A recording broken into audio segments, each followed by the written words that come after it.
good news for the Warriors, right? Or better news. How about that? That's the more appropriate word. Yeah, let's go with relatively good news. The Warriors, they lose Kevin Durant, yes, but probably not for the rest of the season.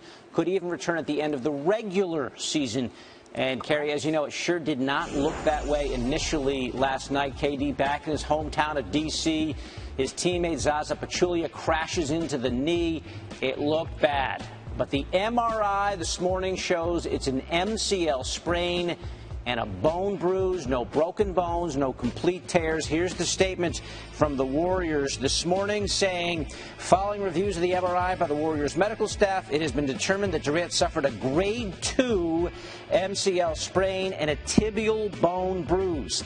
He will be out of action indefinitely and will be reevaluated in 4 weeks. There's no timetable for his return, but it has not been ruled out that he could play again before the end of the regular season. So, how will the Warriors do without Kevin Durant? Well, KD has missed 82 games in his career. That's basically one full season. His teams have not fared well without him in the lineup. They've actually been a 500 team, 41 up, 41 down when Durant is not in there, compared to a .604 winning percentage when he does play. He's a good player. You would expect those kind of numbers. For the latest on Kevin Durant's injury, we welcome in our Mark Stein. First of all, Mark, give us the team mindset coming off the news. There was so much concern and worry last night and now today. As we said, relatively good news. What are you hearing? Yeah, David, they were certainly on edge last night. There's no question about that. And I think we heard that from our reporters like Mike Wise and Ethan Strauss after the game, guys who were in that locker room. I think it's reasonable to conclude the reason it was so morose, to use Mike Wise's word, they did fear that this was a season-ending injury. There were rumblings going around the team last night that there was some sort of fracture involved, and there was obviously grave concern. But what the Warriors did, remember, this is happening in a visiting team's arena, so the Wizards' doctor is the one who looks at it first. Another team is conducting the MRI. The Warriors gathered all that data, got it in the hands of their doctors, got different imaging, took their time, digested all the information.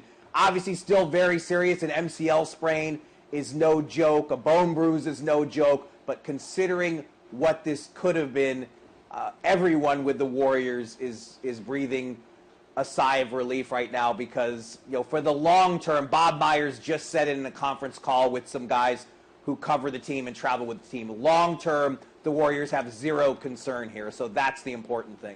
The Warriors did make a move. They actually made a couple moves. Jose Calderon pushed off to the side. They signed, or they're about to sign, Matt Barnes.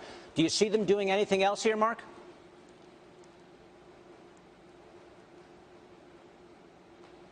Mark may have lost. Mark, can you hear us? Mark apparently has lost our audio, but Mark Stein reporting again, talking about the mindset of the team. First last night and how much concern there was, and maybe just a bit of relief today to find out that Kevin Durant should be back on the court at some point, either in the regular season or the postseason. Let's get it back to Kerry.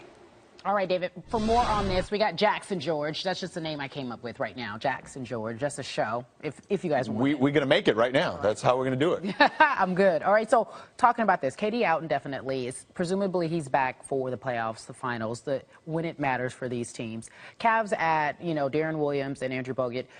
Tell me, just from a roster perspective, is it even? Are teams even now if KD's back and healthy in terms of the additions that the Cavs have made? Not at all. Okay. Not at all. I think the Warriors still have the edge. Darren Williams is a good pickup. Bogut is a good pickup, but the Warriors still have the edge, definitely. Well, here's the thing, Kerry. Are they deeper now, the Cavs? Sure.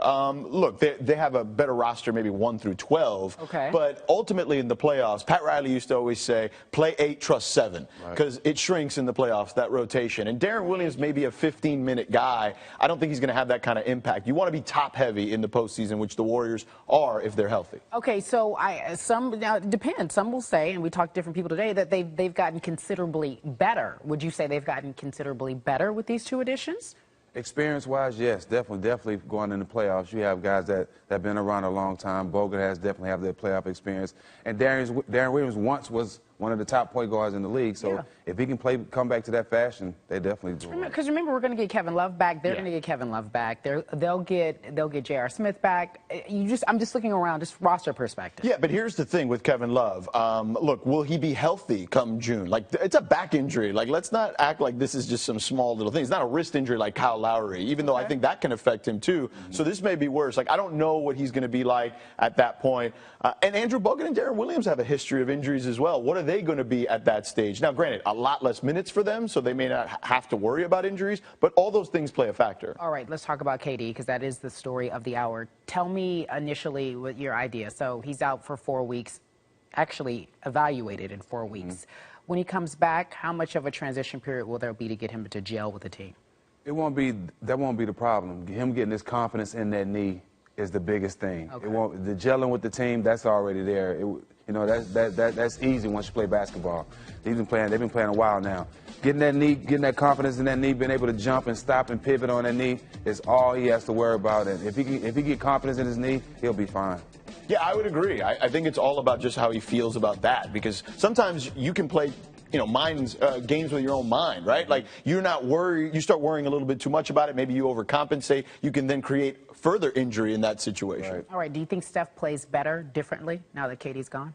I mean, I don't think he plays differently other than, he'll get more shots. That's just a natural part of the game at this point.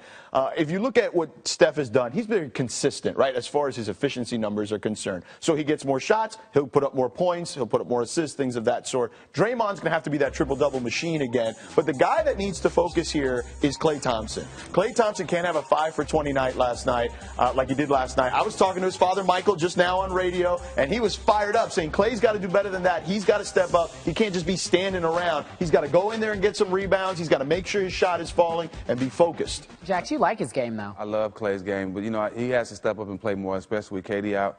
Steph he's been consistent, like I say, but I think his game, he's going to turn it up a notch, knowing that KD's not out there. That's what I'm saying. I feel like they will feel like we got to go back to what we did before when he wasn't there. They were overcompensating a little bit too much, trying to make him be more of the team. Nothing's wrong with that, though. Right.